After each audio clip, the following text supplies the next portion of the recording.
सीता माँ के भाई की कथा। जब एक बच्चे ने सीता माँ को अपनी बहन और राम जी को जीजा मान लिया। अयोध्या से कुछ दूर अर्थात कुछ ठीक ठाक दूरी पर एक माता रहती थी जो दुर्भाग्य से विधवा हो चुकी थी। उनका एक छोटा सा पुत्र था। किसी तरह माता अपने पुत्र का लालन पोषण करती थी। कभी एक समय, कभी 2 दिन में एक बार भोजन मिल जाता था तो माता ईश्वर का खूब धन्यवाद करती थी। कहते हैं ना कि गरीबी में ईश्वर के अलावा कोई साथ नहीं होता। बालक थोड़ा बड़ा हुआ, सावन मास आया, सब तरफ रौनक थी। त्योहारों का समय था, रक्षाबंधन आने को था, राखियों और मिठाइयों का मेला लगा था। बालक ने माँ से पूछा, माँ मुझे राखी कौन बांधेगा, मेरी बहन कौन है। बच्चे बच्चे होते हैं, माँ क्या बोलती। ज़्यादा जिद करने लगा तो बोल दिया, तेरी बहन अयोध्या की महारानी है, उसका नाम सीता है, विवाह हो गया राम जी के साथ, तो वो आती क्यों नहीं हमसे मिलने। बेटा वो रानी है ना, मेरे पास तो कुछ नहीं है उसको देने के लिए, और बेटी घर आए और उसे खाली हाथ भेजो अपशकुन होता है, इसीलिए मैंने मना किया है। तो उनको हमारी याद नहीं आती, वो हमें रोज़ याद करती होगी, किंतु बेटा दुनिया ऐसे ही चलती है, कुछ नियम कायदे होते हैं, तो हम चलें उनके पास। बेटा मेरे पास तो 2 ही साड़ी हैं, वो भी फटी हुई हैं, और वो चक्रवर्ती सम्राट और महारानी, हमें उनके सम्मान का ध्यान रखना चाहिए। हम ऐसे नहीं जा सकते। जब तू बड़ा हो जाएगा खूब पैसा कमाना और चले जाना, और मुझे भी ले जाना। बालक कुछ और बोलता, माँ ने बोला, अब ज़्यादा सवाल मत कर, सो जा। बच्चे बड़े सरल होते हैं, उन्हें न दुनियादारी समझ में आती है न छल। बालक ने सोचा, वो मेरी बहन है, मैं अगर मिलने जाऊंगा तो मुझसे अवश्य प्रेम से मिलेगी।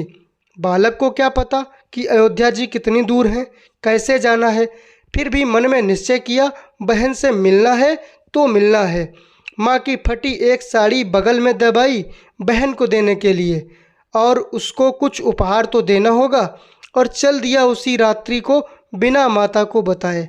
रात का समय, उन दिनों लोग जल्दी ही सो जाया करते थे, मार्ग लगभग वीरान होते थे। कोई मिला, उससे बालक ने पूछा, भैया अयोध्या जी के लिए कौन सा मार्ग है। उसने बालक को देखा और बोला, बेटा अयोध्या जी का मार्ग तो यही है, किंतु इतनी रात को अकेले इतनी दूर पैदल क्यों जा रहे हो। बालक बोला, बहन से मिलने जा रहा हूँ, धीरे धीरे पहुँच जाऊँगा, और जल्दी जल्दी आगे चला गया।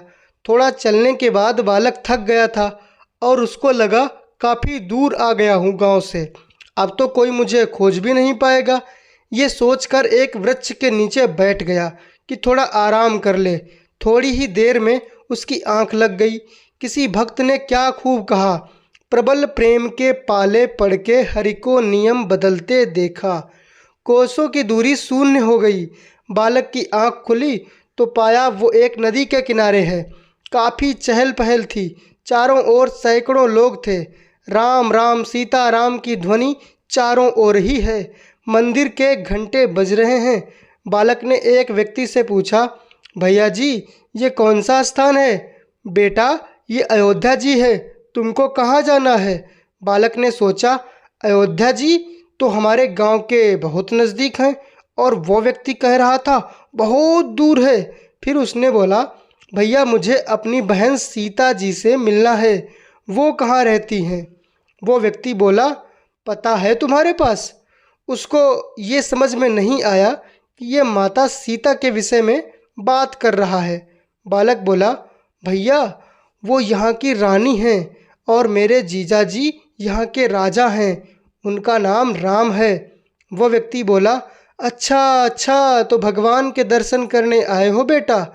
यहाँ जितने मंदिर दिख रहे हैं ना, सब उन्हीं के हैं, किसी में भी दर्शन कर लो।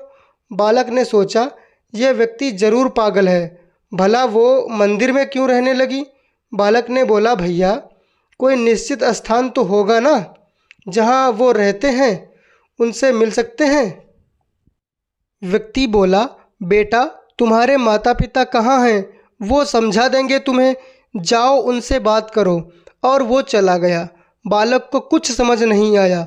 उसने बहुत से लोगों से बात करी, किंतु कोई न उसकी बात को समझ पाया, न बालक अपनी बात को समझा पाया। संध्या हो गई और फिर रात्रि।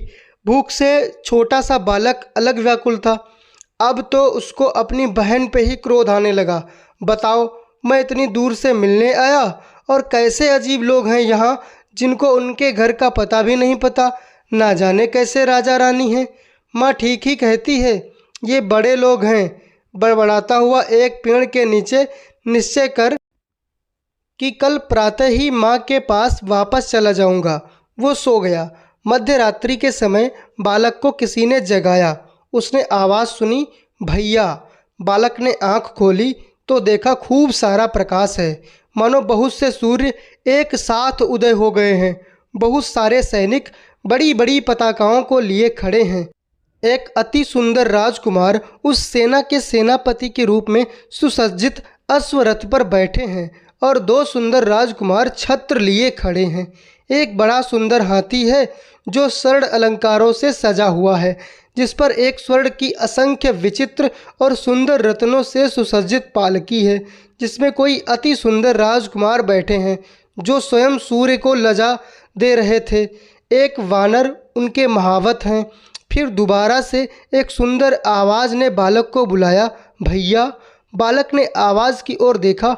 एक अति सुंदर, इतनी सुंदर कि शब्दों के कोशों में कोई शब्द या वाक्य नहीं, कवियों की कविताओं में कोई ऐसा जादुई बाण नहीं कि उस रूप माधुरी को व्यक्त कर सके।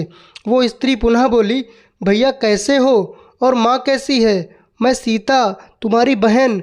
और ये कहते हुए वो बालक के निकट वहीं वृक्ष के चबूतरे पर बैठ गईं और बोली, शायद तुम मुझे ना पहचान पाओ। तुम बहुत छोटे थे, दुधमुहे, जब मेरा ब्याह हो गया था। मुझे पता है तुम नाराज़ हो भैया, मुझे आने में थोड़ा विलम्ब जो हो गया। माता की आज्ञा का पालन करते हुए मैं तुमसे मिलने भी न आ सकी, किंतु मुझे तुम्हारी और माँ की बहुत याद आती है। तुम नहीं जानते कि आज मुझे तुम्हें देखकर कितना अच्छा लगा। उठो, पहले कुछ भोजन कर लो, कल रात से तुमने कुछ नहीं खाया। बालक इतना हतप्रभ था कि वो कुछ कह ही नहीं पा रहा था। अपनी बहन का वैभव देखकर वो चकित था, प्रसन्न था और निशब्द था। सीता जी ने अपने भाई को अपने हाथों से भोजन करवाया। बालक ने खूब सारी बात करी। राम जी ने भी उन्हें हाथी से उतरकर हृदय से लगाया और खूब प्रेम दिया। अपने पूरे परिवार से, लक्ष्मण जी, भरत जी, शत्रुघ्न जी और अपने प्रिय हनुमान जी से मिलवाया। सीता जी अपने छोटे से भैया का शीश अपनी गोद में रखा और माथे पर हाथ फेरते फेरते खूब सारा लाड़ किया और कहा, सुनो, माँ बहुत स्वाभिमानी है, वो कभी मेरा दिया कुछ नहीं लेगी। उनके पास 2 ही साड़ी हैं भैया, और एक तुम ले आए हो। प्रातः घर चले जाना, उस दुखिया का तुम्हारे सिवा कोई नहीं, वो बहुत व्याकुल होगी। बातें करते करते न जाने कब बालक को नींद आ गई। प्रातः जब वो नन्हा बालक उठा तो बहन जा चुकी थी। बहुत से लोग सरयू में स्नान कर रहे थे। चारों ओर देखा, रात को बहन और जीजा जी की वो अद्भुत झांकी कहीं नहीं थी, किंतु बालक बहुत प्रसन्न था। देखा, नज़दीक ही वो स्वर्ण के बर्तन रखे हैं जिनमें बहन ने भोजन करवाया था। उसने सोचा शायद भूल गई है। तभी वहाँ एक संत आए। बालक के मुखमंडल को देख समझ गए कि इस पर सीता राम जी की कृपा हुई है। वो उसके पास आए और उससे सारी कथा सुनी, और जब बालक ने स्वर्ण के बर्तन दिखाए तो वो बोले, बेटा ये तुम्हारे लिए ही हैं, इन्हें ले जाओ। बालक बोले, बाबा, माँ ने बहन से कुछ लेने को मना किया है, मैं इन्हें नहीं ले सकता, आप रख लीजिए, और बहन से आपकी मुलाकात हो तो उन्हें दे दीजिएगा। बाबा ने बोला, बेटा मैं सन्यासी क्या करूँगा इनका, ये कृपा प्रसाद है, और फिर मैं तो बंजारे की तरह इधर उधर घूमता रहता हूँ। तुम्हारी बहन महारानी है, भला मैं उनसे कैसे मिलूँगा। एक काम करो, इन्हें सरयू के जल में प्रवाहित कर दो, अगर तुम नहीं लेना चाहते हो, किंतु तुम्हारी भेंट मैं नहीं ले सकता। बालक ने ऐसा ही किया, और इस संकल्प के साथ कि वो पुनः लौटेंगे, और अपने घर चला गया। इन बालक का नाम प्रयाग था। थोड़े समय के बाद उन्हें पता चल गया कि सीताराम कोई और नहीं, जगत पिता, सभी के माता पिता सर्वेश्वर भगवान हैं। माता के साकेत गमन के बाद वो किशोरावस्था में अवध लौटे और सीता जी को आजीवन बहन ही माना और लगभग संपूर्ण जीवन राम सीता जी के चरणों की सेवा करी। सभी भक्त इस रिश्ते से उन्हें मामा जी बुलाते थे, बुलाना भी था। हम सब के माता पिता स्वरूप श्री सीता राम जी ही हैं और प्रयाग जी माता सीता के भाई तो हुए ना मामा जी। बोलो जय श्री सीताराम जी। दोस्तों वीडियो को लाइक, चैनल को सब्सक्राइब करके कमेंट में जय श्री राम जरूर लिखें।